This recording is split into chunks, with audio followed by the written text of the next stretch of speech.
Thunder Cave, Chapter 9, Part 2, the very bottom of page 70.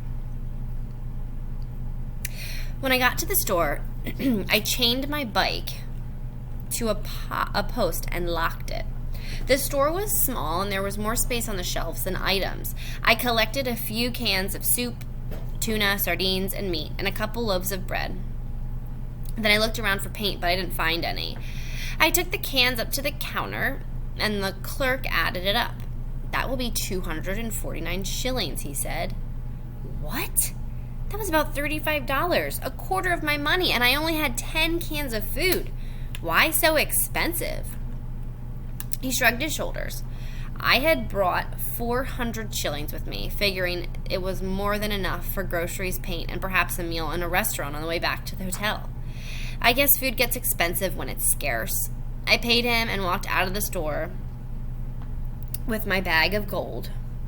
When I got outside, I stared in disbelief at the post my bike had been locked to. The chain had been cut into two, like a piece of twine, and my bike was gone. I hadn't been in the store more than 10 minutes. I dropped the groceries and ran into the middle of the street just in time to see 3 people disappear around the corner about a block away. One of them was riding my bike as the other 2 ran alongside. I yelled and started to run after them. When I got to the corner, they had dropped my helmet. Barely breaking stride, I scooped it up and continued to pursue them. I yelled again and saw them turn another corner. I ran up to the corner and stopped. They had gone down a dark, narrow street. "This is stupid, Jake." But I didn't have any choice. My bike was my transportation to my father's camp. I walked down the street very slowly. What was I going to do if I found them?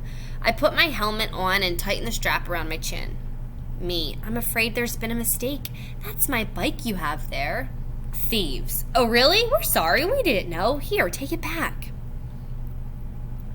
I told myself to walk to the hotel and call the police.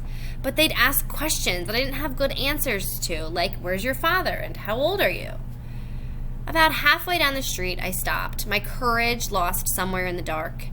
There had to be another way to get to my father's camp. I heard something behind me, and before I could turn, I got hit in the back. The air in my lungs rushed out as I slammed into the ground. Another hit. Not as bad as the first, but it left a searing pain in my shoulder. I curled up into a ball and covered my face. The blows came from all directions now. I heard angry voices and grunts. Then I passed out. It was still dark when I opened my eyes. Every inch of my body ached, and I was very cold. I sat up slowly. The building spun around my head. I felt nauseous and thought I was going to black out again. But instead, I threw up all over my lap. That's when I realized that my pants were gone. I sat there for a long time thinking about what this meant.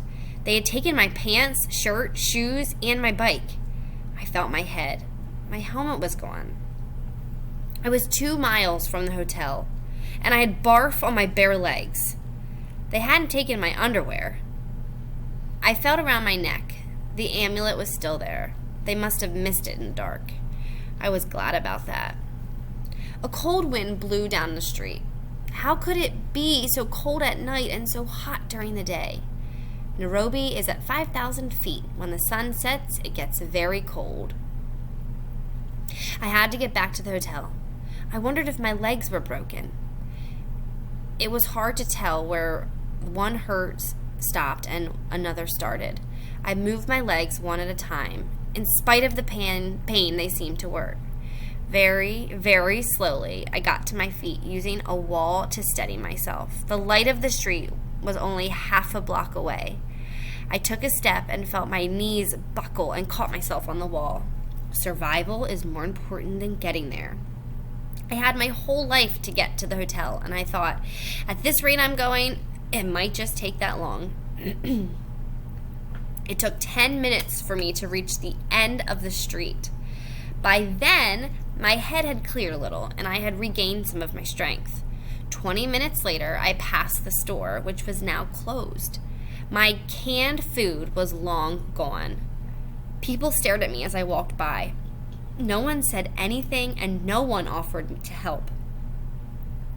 It took me 2 hours to reach the hotel.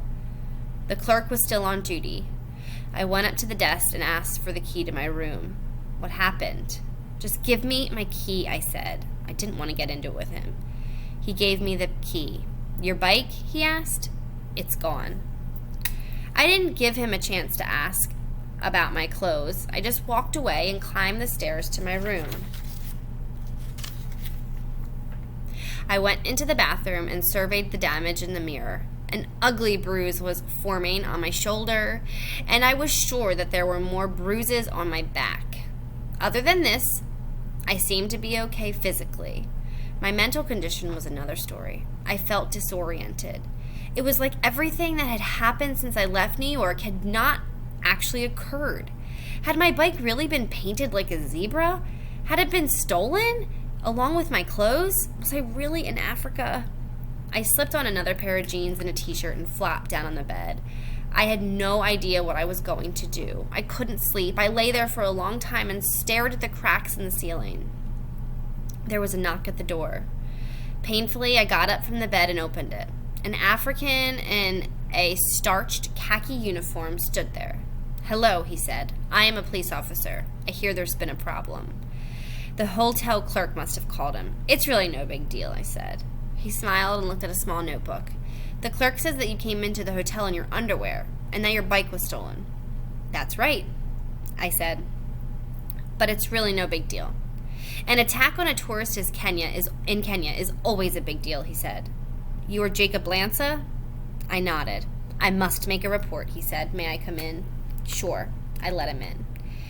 I told him what I was doing in Kenya and what had happened, and I prayed that he wouldn't put me into protective custody or something until my father showed up. Can you describe them? No, I said. I never saw them close up. What are the chances of getting my bike back? He shook his head. We will look, but you will probably not see it again. I'm afraid that tourists are not safe these days. He looked at his notebook for a moment. Your father will be here tomorrow? Yes. Here it comes, I thought. Perhaps you should come with me until your father arrives. Until then, I advise you not to go out, he said. If you need anything else, you can reach me at this number. He handed me a card and turned to go, then stopped. Please do not judge us by this incident. Kenya is a beautiful country, but we are having some problems now. Your bicycle and clothes will be sold for food. Many have no choice other than to steal. I am sorry. It's all right, I said. I don't blame you or your country. He smiled and walked out of my room. I was glad to see not all Kenyan officials had the need to squirt people with their power.